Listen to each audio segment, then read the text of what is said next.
નમસ્કાર મિત્રો, સ્વાગત છે તમારું અમારી યુટ્યુબ ચેનલમાં। તો મિત્રો, ગુજરાત ગૌણ સેવા પસંદગી મંડળ દ્વારા નર્સ પ્રેક્ટિશનર ઇન મિડવાઇફરીની પોસ્ટ પર ભરતી જાહેર કરવામાં આવેલી છે। તો આ ભરતી વિશે આપણે તમામ માહિતી એક જ વિડીયોમાં મેળવશું, પરંતુ તે પહેલા વિડીયો ગમે તો લાઈક ને શેર કરી દેજો, ચેનલમાં નવા હોય તો ચેનલને સબસ્ક્રાઇબ કરી દેજો। તો ચાલો મિત્રો, વિડીયોની શરૂઆત કરીએ।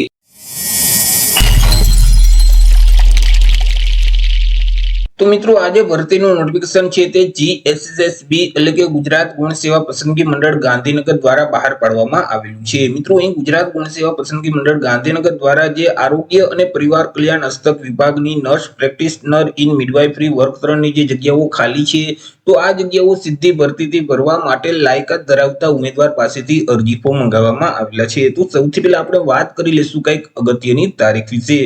હવે મિત્રો, આ જે ભરતી છે તેમાં જો તમારે અરજી કરવી હોય તો ઓનલાઈન અરજી ફોર્મ ભરવાનું રહેશે।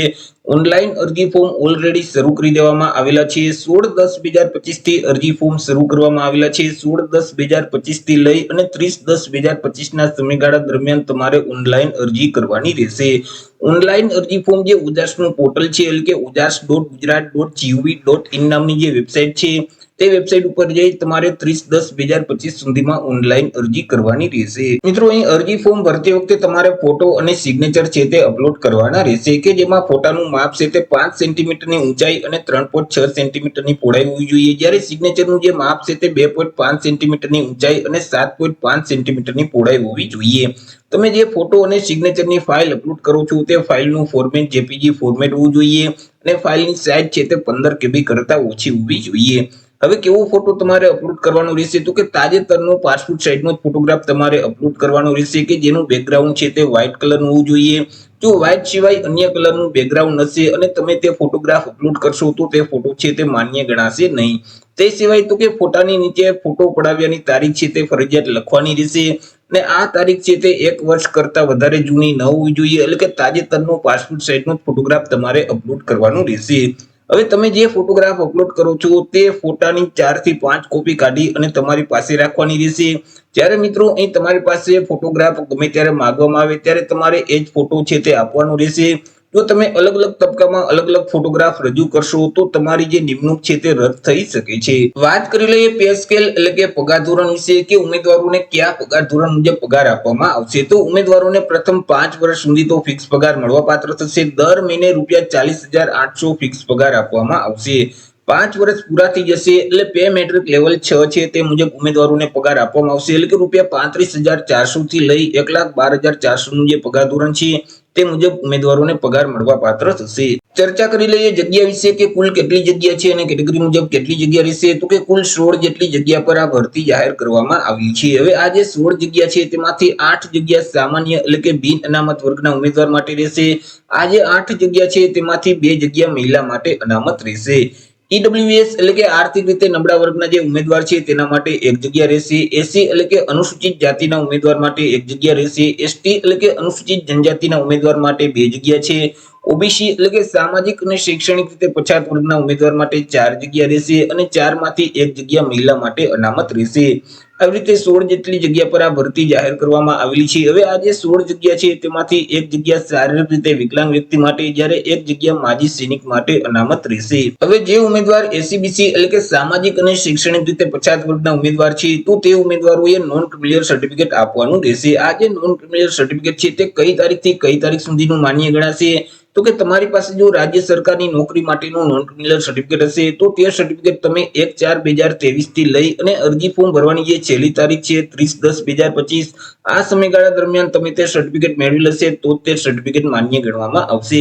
પરંતુ કેન્દ્ર સરકારની નોકરી માટેનું જો તમારી પાસે નોન ક્રિમિનલ સર્ટિફિકેટ છે તો તે સર્ટિફિકેટ તમે 1/4/2025 થી લઈ અને અરજી ફોર્મ ભરવાની જે છેલ્લી તારીખ છે 30/10/2025 આ સમયગાળા દરમિયાન તમે નોન ક્રિમિનલ સર્ટિફિકેટ મેળવી લેશે તો તે સર્ટિફિકેટ માન્ય ગણાશે। એવી જ રીતે જે ઉમેદવાર EWS એટલે કે આર્થિક રીતે નબળા વર્ગના જે ઉમેદવાર છે તો તે ઉમેદવારોએ EWS નું પ્રમાણપત્ર આપવાનું રહેશે। હવે આ જે EWS નું પ્રમાણપત્ર છે તે તમારી પાસે રાજ્ય સરકારની નોકરી માટેનું જો EWS નું પ્રમાણપત્ર હશે તો તે સર્ટિફિકેટ તમે 31/10/2022 થી લઈ અને અરજી ફોર્મ ભરવાની જે છેલ્લી તારીખ છે 30/10/2025 આ સમયગાળા દરમિયાન તમે EWS નું પ્રમાણપત્ર મેળવેલ હશે તો તે માન્ય ગણાશે, પરંતુ કેન્દ્ર સરકારની નોકરી માટેનું જો તમારી પાસે ઈડબ્લ્યુએસ નું સર્ટિફિકેટ હશે તો તે સર્ટિફિકેટ તમે 1/4/2025 થી લઈ અરજી ફોર્મ ભરવાની જે છેલ્લી તારીખ છે 30/10/2025 આ સમયગાળા દરમિયાન તમે ઈડબ્લ્યુએસ નું સર્ટિફિકેટ મેળવેલ હશે તો તે સર્ટિફિકેટ માન્ય ગણવામાં આવશે। વાત કરી લઈએ એજ લિમિટ એટલે કે વય મર્યાદા વિશે। અરજી ફોર્મ ભરવા માટે ઉમેદવારની ઉંમર કેટલી હોવી જોઈએ તો કે ઉમેદવારોએ 30/10/2025 ને ધ્યાનમાં રાખી પોતાની ઉંમરની ગણતરી કરવાની રહેશે। 30/10/2025 ના રોજ ઉમેદવારની જે ઉંમર છે તે ઓછામાં ઓછી 18 વર્ષ અને વધુમાં વધુ 40 વર્ષની હોવી જોઈએ, પરંતુ અહીં જે અનામત વર્ગના ઉમેદવાર છે તો તેઓને સરકારશ્રીના નિયમ અનુસાર ઉંમરમાં છૂટછાટ છે તે મળવાપાત્ર થશે। જેમ કે સામાન્ય વર્ગની જે મહિલા ઉમેદવાર છે તો તેઓને 5 વર્ષની ઉંમરમાં છૂટછાટ આપવામાં આવશે। અનામત વર્ગના જે તમામ ઉમેદવાર છે તો તેઓને 5 વર્ષની ઉંમરમાં છૂટછાટ મળવાપાત્ર થશે। દિવ્યાંગ ઉમેદવાર છે તો તેઓને 10 વર્ષની ઉંમરમાં છૂટછાટ આપવામાં આવશે। તે સિવાય માજી સૈનિક છે તો તેઓએ જે સંરક્ષણ સેવા બજાવેલ છે તે ઉપરાંત 3 વર્ષની ઉંમરમાં છૂટછાટ મળવાપાત્ર થશે, પરંતુ અહીં કોઈ પણ સંજોગોમાં ઉમેદવારની ઉંમર છે તે 45 વર્ષ કરતા વધવી ન જોઈએ। જો ઉમેદવારની ઉંમર 45 વર્ષ કરતા વધી જતી હશે તો તેવા સંજોગોમાં તેઓને છૂટછાટ આપવામાં આવતી નથી। વાત કરી લઈએ એજ્યુકેશન ક્વોલિફિકેશન એટલે કે શૈક્ષણિક લાયકાત વિશે કે અરજી ફોર્મ ભરવા માટે ઉમેદવારની શૈક્ષણિક લાયકાત કેટલી હોવી જોઈએ તો કે ઉમેદવારોએ ઇન્ડિયન નર્સિંગ કાઉન્સિલ દ્વારા માન્ય કોઈ પણ સંસ્થામાંથી બેઝિક બીએસસી નર્સિંગ અથવા તો પોસ્ટ બેઝિક બીએસસી નર્સિંગનો કોર્સ છે તે પાસ કરેલ હોવો જોઈએ, અથવા તો ઇન્ડિયન નર્સિંગ કાઉન્સિલ કે ગુજરાત નર્સિંગ કાઉન્સિલ દ્વારા માન્ય કોઈ પણ સંસ્થામાંથી ઉમેદવારોએ diploma in general nursing and મિડવાઇફરીનો કોર્સ છે તે પાસ કરેલો હોવો જોઈએ, અથવા તો ઉમેદવારોએ post basic diploma in nurse practitioner મિડવાઇફરીનો કોર્સ છે તે પાસ કરેલ હોવો જોઈએ।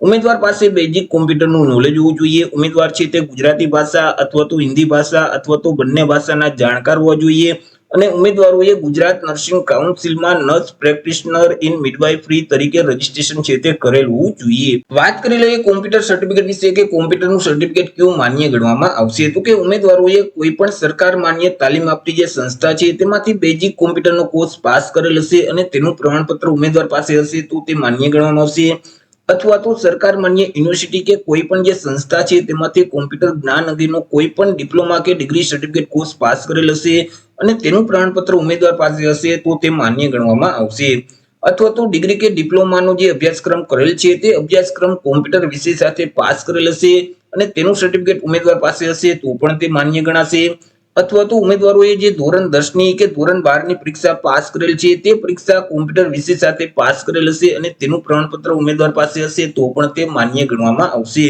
પરંતુ હાલ અત્યારે ઉમેદવાર પાસે બેઝિક કોમ્પ્યુટરનું સર્ટિફિકેટ નથી તો પણ તે અત્યારે ઓનલાઈન અરજી ફોર્મ ભરી શકશે। જ્યારે મિત્રો નિમણૂક આપવામાં આવે તો નિમણૂક વખતે ઉમેદવારોએ બેઝિક કોમ્પ્યુટરની પરીક્ષા પાસ કર્યાનું પ્રમાણપત્ર છે તે ફરજિયાત રજૂ કરવાનું રહેશે। જો નિમણૂક વખતે અહીં પ્રમાણપત્ર ઉમેદવાર રજૂ નહીં કરી શકે તો તેવા સંજોગોમાં તેમની જે પસંદગી છે તે રદ કરી દેવામાં આવશે। વાત કરી લઈએ મિત્રો પરીક્ષા ફી વિશે કે કયા ઉમેદવારોએ કેટલી પરીક્ષા ફી ભરવાની રહેશે તો અહીં તમામ વર્ગના ઉમેદવારોએ પરીક્ષા ફી ભરવાની છે કે જેમાં બિન અનામત વર્ગના જે પુરુષ ઉમેદવાર છે તો તેઓએ પરીક્ષા ફી તરીકે ₹500 ભરવાના રહેશે। અનામત વર્ગના જે તમામ ઉમેદવાર છે જેમ કે તમામ વર્ગની મહિલા ઉમેદવાર છે, સામાજિક અને શૈક્ષણિક રીતે પછાત વર્ગના ઉમેદવાર છે, અનુસૂચિત જાતિ અનુસૂચિત જનજાતિના ઉમેદવાર છે, આર્થિક રીતે નબળા વર્ગના ઉમેદવાર છે, દિવ્યાંગ અને માજી સૈનિક છે તો આ તમામ અનામત વર્ગના જે ઉમેદવાર છે તેઓએ પરીક્ષા ફી તરીકે ₹400 ભરવાના રહેશે। પરીક્ષા ફી છે તે તમારે ઓનલાઈન જ ભરવાની રહેશે। તમે મિત્રો 2/11/2025 સુધીમાં અહીં net banking, credit card, debit card કે યુપીઆઈ ના માધ્યમથી ઓનલાઈન પરીક્ષા ફી ભરી શકશો। વાત કરી લઈએ સિલેક્શન પ્રોસેસ વિશે તો ઉમેદવારનું સિલેક્શન છે તે એક સ્પર્ધાત્મક પરીક્ષાના માધ્યમથી કરવામાં આવશે। આ જે પરીક્ષા છે તે હેતુલક્ષી પ્રકારની રહેશે એટલે કે તેમાં એમસીક્યુ પ્રકારના પ્રશ્ન પૂછવામાં આવશે। મિત્રો અહીં અલગ અલગ 2 પેપર તમારે આપવાના રહેશે, પેપર 1 અને પેપર 2 બંને પેપર ફરજિયાત આપવાના રહેશે અને બંને પેપરમાં પાસ થવું ફરજિયાત રહેશે। પેપર 1 છે તે મિત્રો 100 માર્કનું રહેશે અને તેના માટે તમને 2 કલાકનો સમયગાળો આપવામાં આવશે। પેપર 1 માં અલગ અલગ 2 વિભાગ હશે, વિભાગ A અને વિભાગ B, બંને વિભાગ 50-50 માર્કના રહેશે એટલે કે બંને વિભાગમાં 50-50 એમસીક્યુ પ્રકારના પ્રશ્ન પૂછવામાં આવશે। ત્યાર પછી પેપર 2 છે તેમાં 100 એમસીક્યુ પ્રકારના પ્રશ્ન છે તે પૂછવામાં આવશે, તે પણ 100 માર્કનું પેપર રહેશે અને તેના માટે પણ તમને 2 કલાકનો સમયગાળો આપવામાં આવશે। બંને પેપરમાં તમે જે મિડવાઇફરીનો કોર્સ પાસ કરેલ છે તેને લગતા જ પ્રશ્ન છે તે પૂછવામાં આવશે। તો એ રીતે મિત્રો ગુજરાત ગૌણ સેવા પસંદગી મંડળ દ્વારા નર્સ પ્રેક્ટિશનર ઇન મિડવાઇફરીની પોસ્ટો ભરતી જાહેર કરવામાં આવેલી છે। તો આશા રાખું છું વિડીયો પસંદ પડ્યો હશે। વિડીયો પસંદ પડ્યો તો લાઈક અને શેર કરી દેજો, ચેનલમાં નવા હો તો ચેનલને સબસ્ક્રાઇબ કરી દેજો। ફરી મળીશું એક નવા ટોપિક સાથે એક નવા જ વિડીયોમાં। ત્યાં સુધી જય હિન્દ, વંદે માતરમ।